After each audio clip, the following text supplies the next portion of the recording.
Zinc oxide is the best sunscreen active, bar none. It's a naturally occurring mineral. It's present in the environment already. It's pretty ubiquitous everywhere. And it also has the broadest spectral absorbance of any FDA approved sunscreen out there. So in terms of making sure you get the best possible protection you can, zinc oxide is the best option out there. And that's not in my opinion, that's really physical chemistry fact. It just absorbs flat across the entire spectrum. It's inert, it doesn't degrade. There's nothing you can do within human experience or environmental experience that really degrades it and can break it down to cause free radical damage or anything like that. It's just really the best sunscreen active out there. And so that's why we only use zinc oxide in our formulas. All sunscreen active ingredients are regulated by FDA as drugs. Petrochemicals are especially important in that regard because they're fundamentally toxic and have side effects. And yet, there's no other chemical or drug that we introduce into our bodies at a higher level than petroleum-based sunscreen ingredients. For example, if you're going to the beach and you're going to put 1 ounce of sunscreen on your body, which is the recommended amount, and you're wearing an SPF 30, you can expect that 30% of that formula is petrochemical active ingredients. That means 1 ounce is about 30 grams.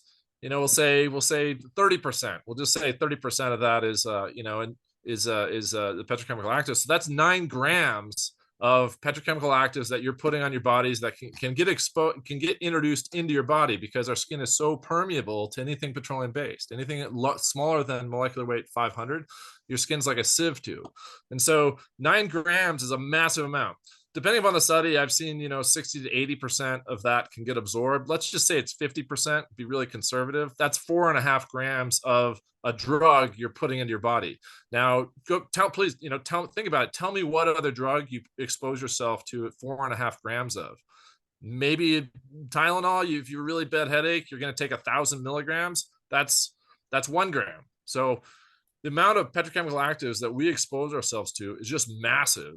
And while these chemicals are not acutely toxic, subacute toxicity is a major problem. They mimic estrogen in our bodies. They're all benzene cored hydrocarbons. So benzene is known to be a very toxic ingredient. They're functionalized, so they have additional carbon entities hung off of them.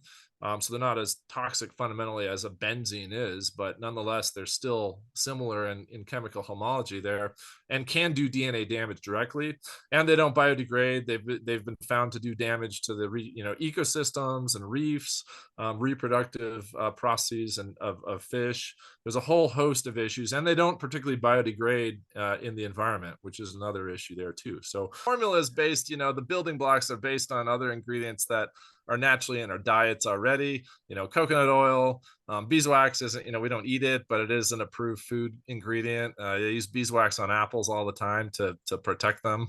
It's not something that's a problem. You can get there's a lot of beeswax in honey sometimes too, just as a kind of a residue of the extraction process. I keep bees, so I ingest plenty of beeswax too from my own bees. Oh, wow. So then the stick itself, to make it brown, what do you use? Yes, exactly. So that we tint it with cocoa powder, just organic cocoa powder. So same stuff in chocolate, exactly the same cocoa powder that's in chocolate.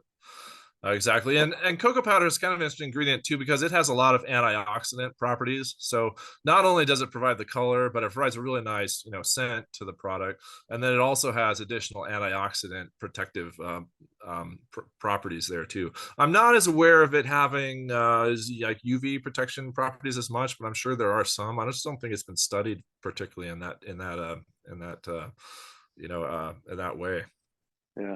So the UV formulas, it's 32. 30. So yeah. So well, I mean, we have a variety of different SPFs, and we use 25% zinc oxide in all of our formulas. It's non-nano zinc oxide. It's produced by what's called the French process, which is a process by which very, very high purity zinc metal is refined, and then it's vaporized in a special oven and effectively burned to create zinc oxide, but to do so in a very tight particle size distribution that's in what is, I think, the safer range than nano. So Um, what is nano for the people that don't understand what it is? so yeah, nanoparticles. I mean, nanotechnology has kind of been the new ish uh, kind of area of research, I guess. What's interesting about nanoparticles is that nanoparticles aren't really that new. Nanoparticles have been around and in our environment for forever, basically. I mean, nanoparticles are dust often and smoke. Actually, smoke is typically a nanoparticle kind of size distribution there. So it's just really, really small things. The official designation of a nanoparticle is anything that's less than 100 nanometers in diameter. So it's pretty small, and a nanometer is 1 billionth of a meter. So if you think of like a human hair is maybe, oh, well, let's see if I might have to 100 microns maybe. So that's 100,000 nanometers. And the products that use that, is it bad for you or? The issue with it in a sunscreen is that you're putting massive concentration of nanoparticles on your skin, and there just wasn't a whole lot of safety data out there on it. When I first got started, which was actually 20 years ago, basically 20 years ago, yeah, just about now. Um, I was using a nanoparticle zinc oxide originally because it seemed like, I mean, the theory behind it was that it would go on more transparently and be more effective. The more I learned about it, kind of seemed like there just wasn't a lot of safety information out there. Nanoparticles do behave kind of differently in terms of their physical, chemical properties because they are so small. I mean, they literally are smaller than the wavelength of light. Well, visible light anyway. So it's a very, very small particle that can do kind of unusual and sometimes somewhat magical things when studied in physical chemical terms. But it just seemed like it wasn't worth the risk to utilize that when in fact the micronized size, which are in the order of 100 nanometers and up to say 10 times that, or one micron, 1,000 nanometers, really I found performed just as well, and that the nanoparticle kind of marketing that was happening was just that. It was mostly marketing and didn't really have a lot of substance in terms of enhanced performance.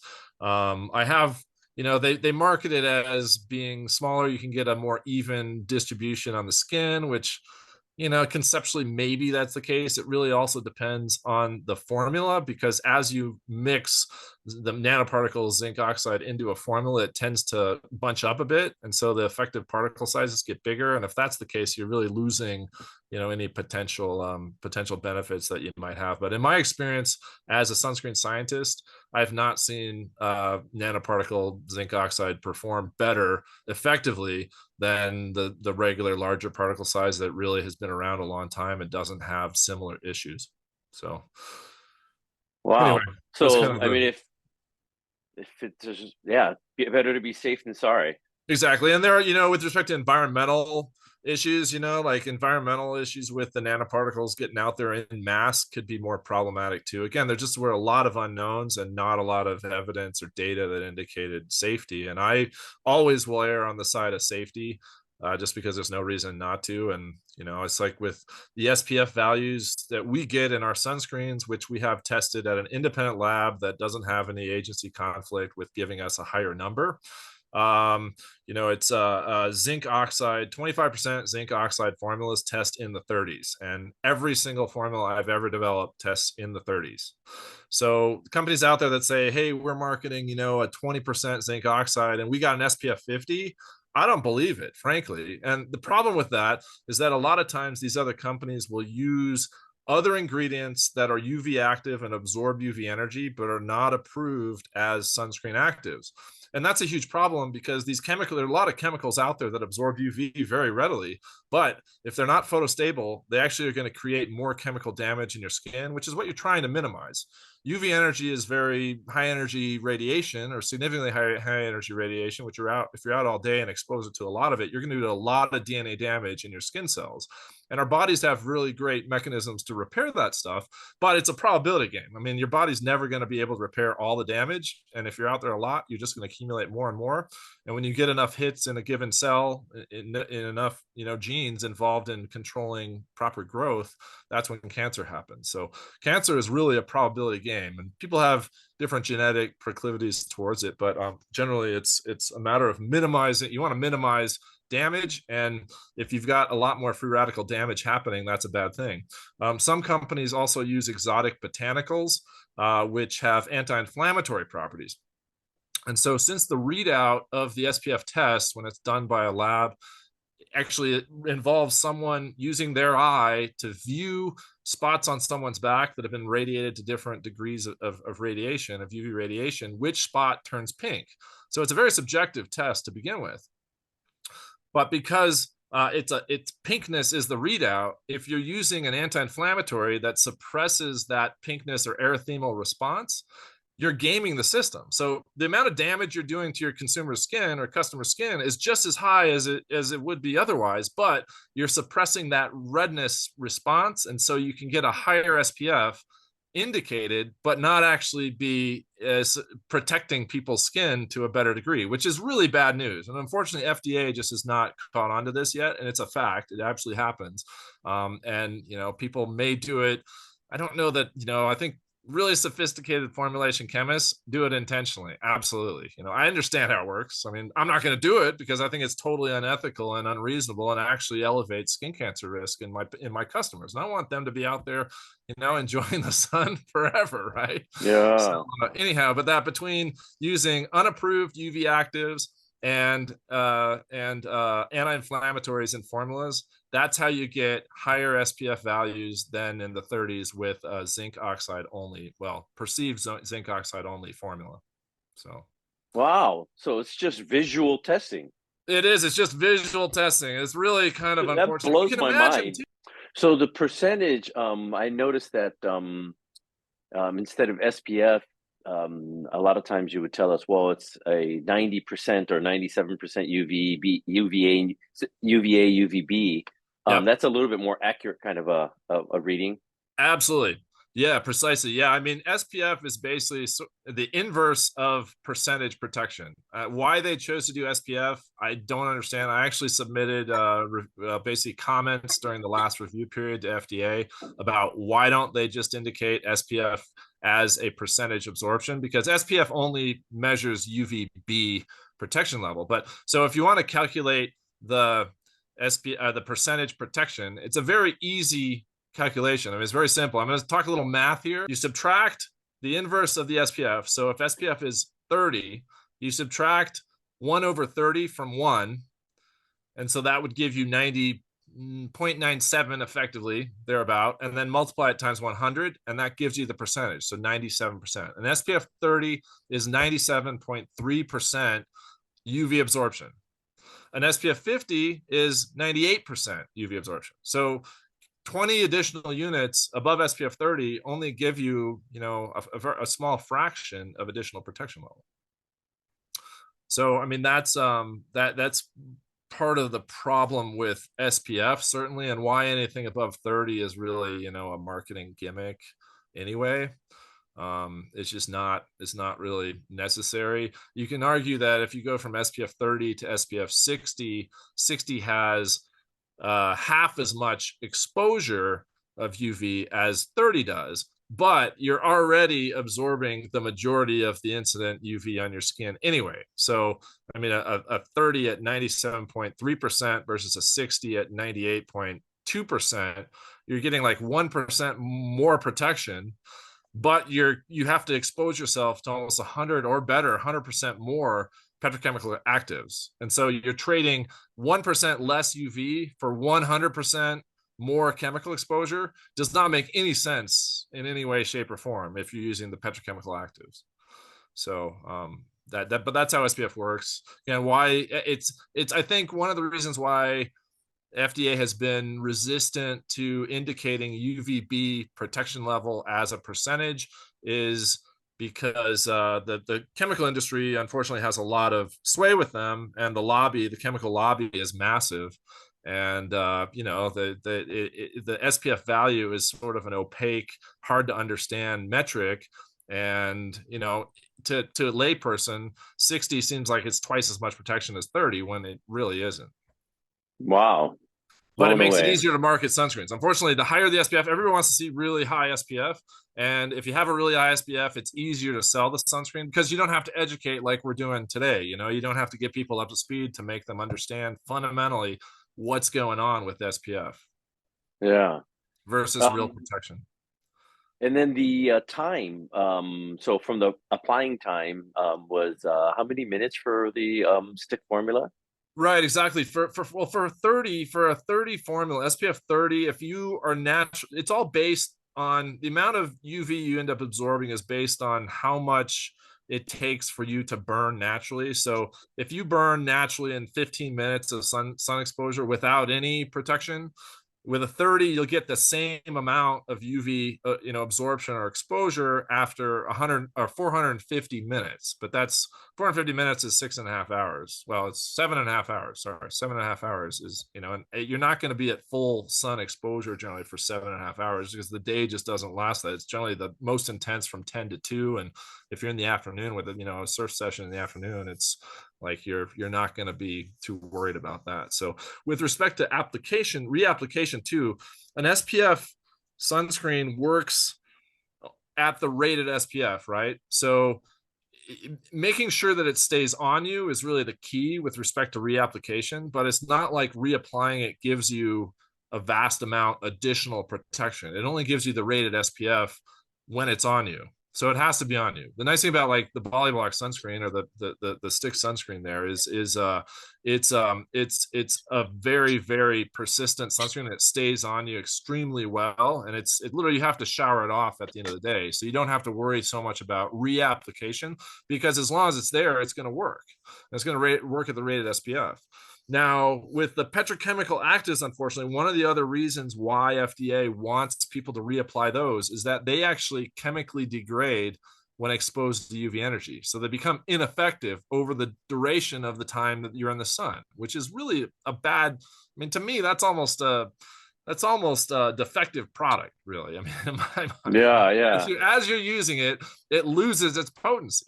Zinc oxide, nice thing about zinc oxide is it doesn't have that problem. So as long as it's on you, you can see it on you, you know it's going to be delivering the rated SPF as long as you can see it and you know it's on you. So that's really the nice thing about the zinc oxide as a pigment system and as a sunscreen is that it is a pigment and you can see it. So if you see it, you know it's there, you should be good to go. Obviously, you don't want to exceed your sensitivity to the sun kind of level because that's the point at which you can actually have a burn. I mean, if you wear an SPF 30 and you could sit in front of an arc lamp, you know, or a welding lamp for for like, you know, 8 hours, you're gonna get sunburn. Wow. Man, that was pretty heavy.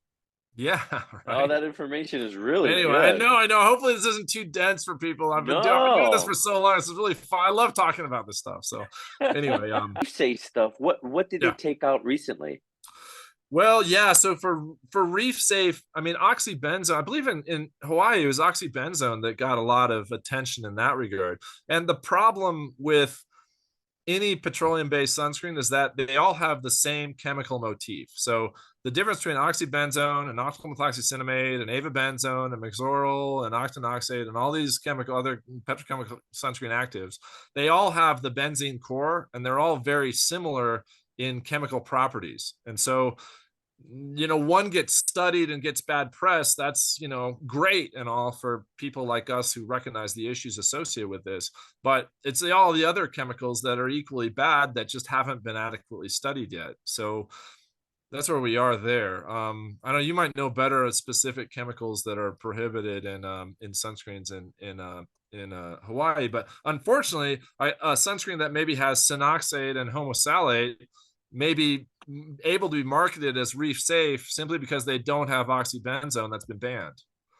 Is it reef safe? In my mind, as a biochemist, absolutely not. It's almost identical stuff. It's identical chemistry. It'll still produce an oil slick on the water, washing off of people. It still is very similar in chemical. It's still estrogenic. It's still, you know, persistent in the environment and certainly persistent in your body.